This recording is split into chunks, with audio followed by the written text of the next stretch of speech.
तसं पत्रकारांसंबंधीचं आणि शेतमजुरांसंबंधीचे दोन विषय आमच्या दोघांचे पेंडिंग आहे. एक विषय मी त्याच्या आणि एक तिसरा वर्ग आहे तो म्हणजे नव्याने प्रॅक्टिस करणारा वकील. मी त्यांच्यापुढे असं मांडलं की आपल्याला वकिली करणारा जो नव्याने वकील तयार होतो त्याला सिनियर ₹1 देतो, चहा पण नाही माझा, सगळी कामं करून घेतो. हे ब्रीफ तू तयार कर, ते ब्रीफ तू तयार कर, मी कोर्टात जातो तू माझ्या मागे, पण त्याला खडकू देत नाही.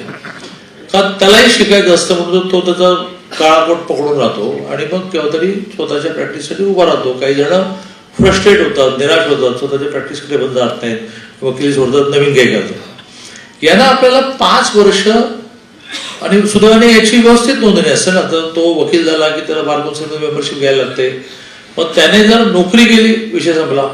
पण तो जर वकिलाकडे गेला तर त्याला दरमहा सम अमाऊंट, मी त्यांना अमाऊंटही सांगितली होती, आपण 5 वर्ष दिली पाहिजे की जेणेकरून पहिला 5 वर्ष उमेदीचा कालावधी तो टिकला पाहिजे.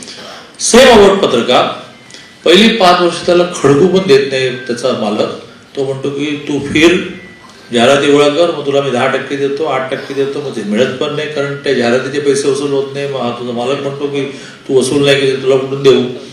आणि त्यामुळे 5 वर्ष त्याला आपण जगवलं पाहिजे की तू बिलकुल पळायचं नाही, राग ठामपणे उभा राहा.